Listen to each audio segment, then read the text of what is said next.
You think Britain can ask you to jail me and you jail me? You think Britain can ask you to jail me and you jail me? You are dreaming. You are dreaming. I'm telling you that you are dreaming. Thank you for joining me in this video. Please, I beg you to spend a little time with me because I'm going to share a secret that I'm very sure that some of us, or if not most of us, did not know about what is happening in the case of Nnamdi Kanu. Oh yes. Now, today is the 8th day of November 2025, and I'm very sure that by now, some of us or most of us must have seen the outburst of what happened in court yesterday. Yesterday being the 7th, when Nnamdi Kanu appeared in court. I'm sure some of us must have seen that video. You know, when Nnamdi Kanu took time to lecture Nigerian sons about their law. Yes, the persecutor is now the person lecturing the Nigerian sons their law. But that is not why we are here. There is something, you know, special about what Nnamdi Kanu said that I'm also very sure that most of us didn't take note of.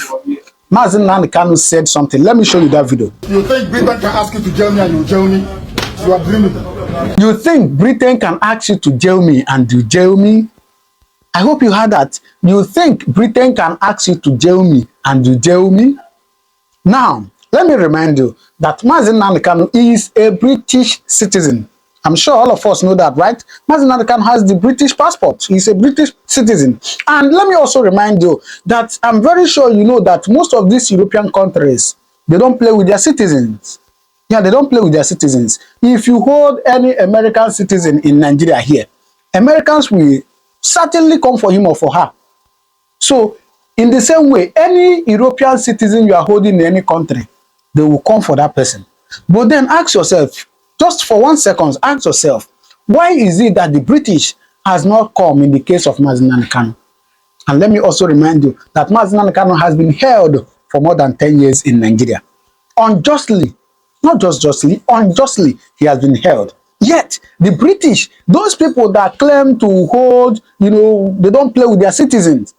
For more than 10 years, their citizen has been held in another country unjustly, and yet they have not come for him. They have not spoken. They have not made any move, you know, to set him free. Ask yourself for 1 second, why? That is why I told you that in this video, I'm going to expose some secrets for you. Oh yes. Before I expose some other things for you, I want you to spend a little time, just few minutes, and listen to this video that Nnamdi Kanu made some time ago and what he said about the British. Please listen to them. And the British couldn't retain or sustain their colonial presence in Africa because the USA asked them to leave. So what they now did is to take the control of the oil, hand it over to a group of people they think they can manipulate very easily. That's all. That's what has happened. And now they now believe that they have the rights to rule. Unfortunately for them, President Goodluck Jonathan, the incoming, emerged out of circumstances that could be described as somehow mysterious. He came up as the president, and now they don't like it. 3 people funded Boko Haram. The ex-president, head of state Buhari, another ex-head of state, House of... Did you hear him? But wait, I'm going to expose the real secret to you now.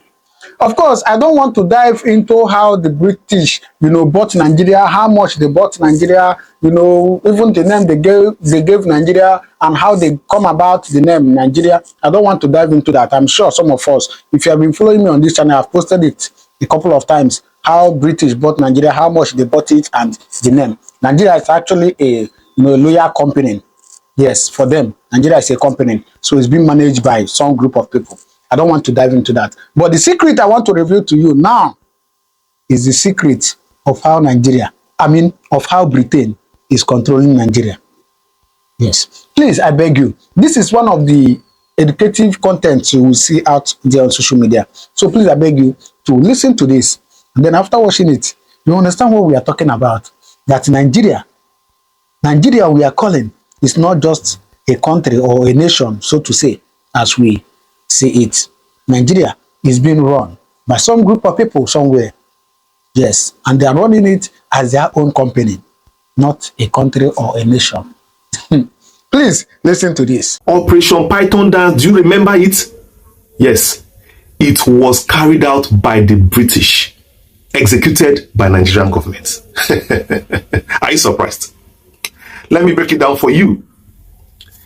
In Africa, The British and the imperialists only come here for resources. They don't care about human life. And they don't like people who stand against them. Check anywhere they have gone around the world. Anybody that goes against Western imperialists and their conquests in Africa always dies. Check it. King Jaja of Opobo. Do you remember his story? Do you want to go to Ghana? Kwame Nkrumah? Do you want to go to Lumumba of Congo? Should we go to Nelson Mandela on how he spent all his life and how even his colleagues died from the hand of the British? How the South Africans lost their lives in fighting the British in South Africa? Apartheid? Do you want us to go to Kenya? Should we go to Benin Empire? Where should we go to? Go to India?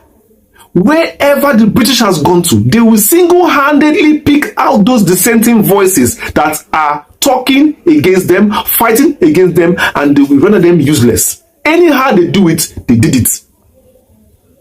Even King Jaja of Opobo in Nigeria here, those olden days, it happened to him. The British do not like bold voices. They don't like strong voices. They don't like people who stop them from their exploitations of Africa. They are the ones that came out for Nnamdi Kanu, because in their modern operation now, the way they operate now, they use the locals. They use the fellow black man to commit the offense, hiding behind and supplying all the ammunition they need. Of course, it happened in South Sudan, like the video I released yesterday, when they're using North Sudan to siphon South Sudan. They use North Sudan Muslims against South Sudan Christians, because South Sudan is where the oil is. That is where the whole attraction in Sudan is. And South Sudan did not take it. They fought. But the British know that they cannot fight a direct war again. So they had to use the Sudanese to fight Sudanese. The same way the British used Nigeria to fight Biafra. It was actually the British that were fighting Biafra, not Nigeria. Mark it very well. Nnamdi Kanu is a leech to the British government, not even Nigerian government. I will still talk about the Royal Niger Company that owns Nigeria, that actually sold it to the British. And let me tell you, I will give you a topic on that next. Because this country is owned by the British. It's owned by them till today.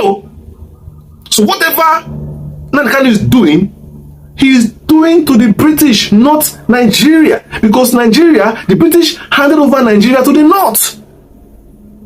So the North is holding it brief for the British, who are pulling the strings like a puppeteer behind the scenes. Don't you get it?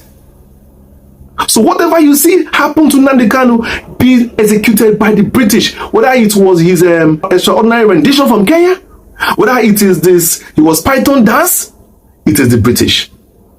And the suffering of the Ndigbo, persecution of Ndigbo, and the systematic exclusion is still the British, 100%. That Python dance that you know was approved by Britain. Are you surprised? Are you surprised? Tell me, how did Nnamdi Kanu on bail in his house, how was he affecting the Nigerian government? What was he doing wrong? Nothing. Nigerian government does not really care about all those things. But the British know that keeping Nnamdi Kanu alive is keeping Biafra alive. They don't want to hear that, even till today. How Nnamdi Kanu escaped from that house till today took a higher power to do it. And we all know the higher power who did it. We know. Who is keeping Nnamdi Kanu alive today is still that higher power who have stamped their big foot and say, this man's life will not be touched. Suffer him as you like, but his life will not be touched. Britain planned to exterminate Nnamdi Kanu on that fateful day in his house, but they did not succeed. Because, of course, you know, the British cannot come by themselves and do it. They cannot put boots on ground. But that action they took, did they ever condemn it? Have you seen Britain come out and say, we condemn the attempt on Nnamdi Kanu's life? Did you see them? I'm asking you, did you? Did you see Britain do that? No. Even till today, they don't even say anything against his case. They don't even come to his court. And of course, you know he is a British citizen. But Britain has abandoned him because they want him dead. They are even surprised why he is still alive after everything they have done to take him out of this world. So that python dance was carried out, executed by Nigeria on behalf of the parent company, the owner of Nigeria, which is the British government. That government called Britain government has really done enough damage in Africa. I think people look at the French, enough, but the French and the British, they are all the same. They are all the same. They are all the same. Nnamdi Kanu is alive today because of the grace of God in his life. He is not meant to be alive. You can see his parents are already dead. You never can tell the kind of poison they even came into that house with. You never can tell what they came to do. You can tell by the amount of lives that were lost that day in Python Dance, the 28 people that killed in his house. They did not come to arrest Nnamdi Kanu. They came to end his life. So wherever you're watching me around the world, I want you to know this story and keep it between your fingertips so that you will know that the battle is actually bigger than you see. Southern Sudan got their independence because they stood together. They were suffering the same thing in the hands of the British. They suffered persecution, and that is one evil thing about Britain. They see Africans as apes, as monkeys. I'm telling you, even those in Nigeria that are feeling that Nigeria is in their hand, Northerners, Yorubas, let me tell all of you are monkeys in the eye of the West. You are nothing more than the color of your skin. They don't see beyond the color. They don't see beyond the color of your skin and what is in the ground in your country. They are ready to level everywhere in Africa to take oil and gold and silver. They don't care about you. They don't care about human life or Africans. That is why it's only Africa that will save Africans. Africa for Africans. And I commend the Kenyan government for, granting visas, free visas to every African in the African continent. Visa on arrival. They've waived away visas. They've waived away anything. Just enter the plane and go to Kenya. That is what a country should be doing. And that is what the West does not want. And I know very well that the president of Kenya is fighting for his, stay because the youths are against him. So he's ready to do anything to make sure that he wins the support of Africa during this time he is facing tribulations. And what a wonderful way to do it, by opening the country for all to come in. Africa should not have borders. These borders were created by the West for their selfish purposes in the Berlin Conference in the 1800s. And the conference, they divided Africa within themselves, and Africa wasn't even there. And they came in and invaded our lands. Until today, they still hold us at ransom. Python Dance was a day that they marked for Nnamdi Kanu to go out of this world. It was the day of Nnamdi Kanu's death, according to them. And I wish Nnamdi Kanu even stayed on the ground for more than that. I wish he never came out. I wish he stayed in Israel and kept on doing what he was doing. I wish. Now, of course, like a true warrior, always like to lead from the front. But you know very well that great revolutionaries of this world, they don't need to come back home to lead. And the Islamic Revolution in Iran, of course, he was in France, the Khamenei of a man, supreme leader. He was in France throughout his stay. Throughout his exile, he was there until he came back and fought for Iran to become an Islamic caliphate. You don't need to come back home. All you need to do is do your job. Keep raising awareness. Keep fighting for the cause. Definitely. Because if you're in Nigeria, the government definitely will suppress you and silence you and end up even compromising you. The freedom of Biafra will come by referendum, will come by self-determination, because Ndi Igbo are a complete nation and are prepared for it. We are complete for it, prepared for it. We have everything it takes to govern ourselves. But until Nigeria understands that in the coming years, Nigeria is going to be too poor to even cater for its citizens, they will never understand the benefit of granting Biafra their freedom. A day will come, Nigerians will rebel totally, country will rebel against the country because of hunger. That is when they will understand what we are into. Most of these leaders have houses abroad. Their children are schooling overseas. They are living flamboyant lifestyle. They have abandoned Nigeria. Their children are citizens of abroad. US, Canada, Russia, name it. They have children, citizens there. They don't care about Nigeria. In fact, they are the one they call real puppets. Because puppets actually belong to their owners, not Nigeria. So if you're a British puppet, you are a puppet being used in Nigeria, but you don't belong to Nigeria because a puppet is owned by its puppeteer. Therefore, Tinubu, Akpabio, all of them, call their names. All Nigerian presidents, they are all puppets. They don't belong here. That is why these countries open accounts for them.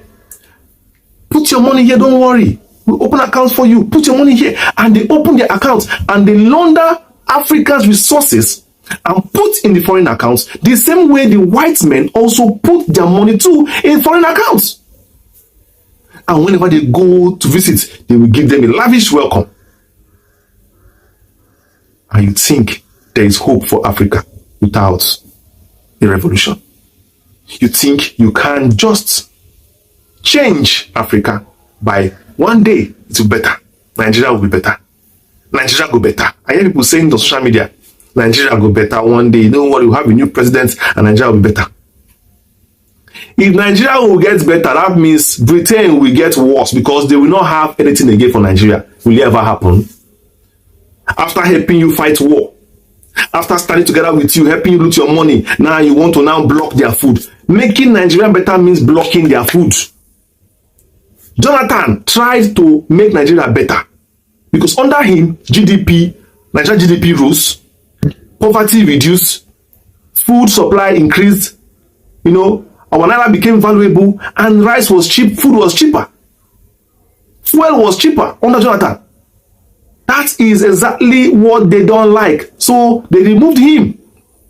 Did he come back? No. But he was doing well for the people and people loved him. But they brought Buhari. They said Buhari is better. That Buhari will make naira to $1. Okay, the funny man came in. Did not do well. People don't like him. The people that put him there, they never come and say, hey, yeah, sorry, we didn't know that this man is going to be bad like this, so we are sorry for bringing someone bad to you. Did you hear them complain? They never complain because as we are smiling, they are angry. And as we are angry, they are smiling. So when Buhari came, we were angry. We were suffering. That was when they were enjoying.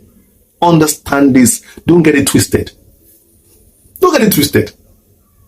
Don't misunderstand these things. Our happiness is their pain. Like this, to sing, as it they sweet us, it they pain them. As it they pain them, it they sweet us. That is how it is. Understand, the day African becomes good, the day the white man becomes angry and hungry. That means if you must become good, you must stand your right. You must stand strong and be ready to pay the ultimate price because they will come against you. Look at what's happening in Burkina Faso. Traoré. Look at the way they're coming after him. But the people in the country are happy. Burkina Faso people are happy. But the whites are angry. Why are they angry that we are happy? Ask yourself. Fix the puzzle yourself and see. When Biafra comes, it's going to be an El Dorado. It's going to be a well-programmed country. It's going to be a well-arranged city. They know the Igbos. They know that the Igbos are organized people. That we have a country that will be good. Do they want it? No. When you have a people who are united in culture, language, tribe, and religion, Britain will want to add another one that is different from them and merge. They don't want a country that can stand united. No. So when you are a particular country, a nation of its own, like Yoruba nation, Hausa nation, or Igbo nation, they don't want those nations to be like that. No. They want them to come together and mix so that to be bad blood together. What is what Britain want? Because one day, that country that is united can stand together in one language. But what Britain wants is to use the other one's language.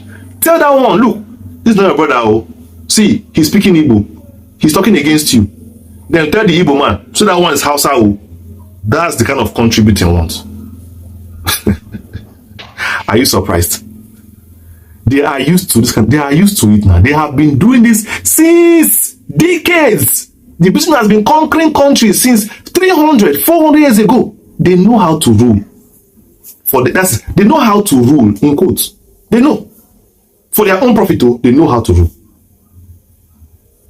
So self-determination is not what they want. They want to determine yourself. They want to determine your life, your future, like they are doing now in Nigeria. That we are in this country today suffering like this is the British, is the West. That we change tomorrow is still going to be us that wake up. If Nigeria is not okay, they divide it. Every nation goes alone. This Nigeria is 3 nations living together. And the British are having a field way, a field time, because we are not united. Igbo wants to go. It's time to let the Igbo go. Release Nnamdi Kanu. Let him come back to his family. Release Nnamdi Kanu. Let him go back to his family. Let the Igbo go. If Nigeria is not working, let's divide it. Please. Let's divide it. It's no use. There is no future. There is no future continuing like this. There is no future. Bola Tinubu has come now and carries his own cartel and come. No need. Let's not pretend. There is nothing to save in Nigeria. Since how many years? The same story. What is the point? Thank God for the life of Master Nnamdi Kanu. The plan was to kill him, but he's still alive. Glory to God. Keep that one alive. Whoever it is, if it is the Israelis keeping him alive, thank you very much. I appreciate it. To all my supporters around the world watching me from all the countries of the universe, I respect, I greet all of you. Let us mount for Master Nnamdi Kanu. Keep praying, keep fasting for the great man who has laid his life for all of us so that we can be alive today. He is really a man of honor. People say, oh, but it's been 4 years and Trump hasn't given you Biafra. I say, because some of you are very dumb. You don't understand the dynamics of international politics. You know nothing about international relations. You have no idea. After all, people don't go to school in the zoo. What they go to is glorified ignorance centers. They call them universities. The ignorance centers, you go there to learn how to become ignorant. Trump cannot do anything for Biafra without USA Africa Dex, the policymakers, writing a report or memo saying time is now right to do XYZ. The whole world was against Southern Sudan when they started. Southern Sudan fought a war for 30 years and today they're independent. When Eritrea started, people were against them. Why did you pick up arms? Why are you fighting? Today, Eritrea is free. These are the things that our people don't understand. They have no brain. They have no clue. They don't understand what is going on. Until the State Department in America writes and says to Trump, something is wrong in Nigeria, Trump will do nothing. And mind you that Nigeria belongs to Britain. And ultimately, Trump will also go to Britain to ask Britain, what do you want us to do? And if Britain says don't do anything, they won't do anything because Nigeria belongs to Britain. You think Nigeria belongs to you? You are daft. Nigeria belongs to Britain. Britain does whatever they want. Don't you know that? Britain never touched Islam when they came. They came to our place and they shot us to death. If you don't want to convert to Christianity, they kill you by force. As they say very crudely, by force or by fire. They say, you must be a Christian. They killed us. Frederick Lugard beheaded almost over 90 clan chiefs and used their heads as trophy. Lugard that gave you one Nigeria. And I want that very photograph circulated to Nigerians to show them who created them. That is why I say that the zoo is devilish and monstrous. I want that picture of Frederick Lugard with the heads of black people. With the heads of black people. I want that to be circulated. I want that circulated. Very, very important. No British weapons in Boko Haram hands. That is a lie according to Britain. Of course, there are British weapons there and they know it. Britain is in support of Islam. Anywhere there are Islamizing people, you see Britain, they support Islam. They have been at the forefront of the defense of Islam for a very long time. Britain you're looking at. They went to Awasa land, they never touched it. Awasa people said, no, we don't want our children to go to your school. This Boko Haram, no to Western education, it started since all time immemorial. When they went there, Awasa said, Boko Haram, we don't want your education. Britain said, okay, there is no problem. Can you look after this oil for us? Awasa said, yes. Britain said, okay, we are going to hand over these people to you. Biafra, we will give Biafra to you. Already you have taken Yoruba. Yoruba is Akamo. They are nothing. They are not strong. Biafra will give to you. But in return, we come and take oil and will not pay for it. Till today, Britain comes, takes oil, and they don't pay for it. They have their own oil, but they come, they pack their tanker, they load it up, and they steam away. They are dealing with Hausa. And then somebody will come to Bayelsa. Somebody will come to Rivers and tell you, oh, you're not Igbo. Igbo man is your problem. So that tanker that has just loaded oil now without paying, that is steaming away, is it owned by an Igbo man?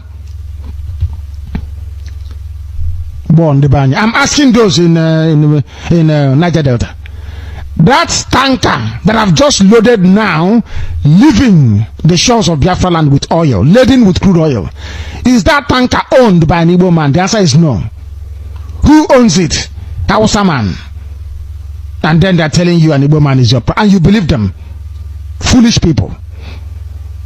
Now they are turning around and now telling Igbo people, oh, remember that Niger Delta betrayed you before. They will betray you again. Are you sure they won't betray you? If you go to war, they won't betray you.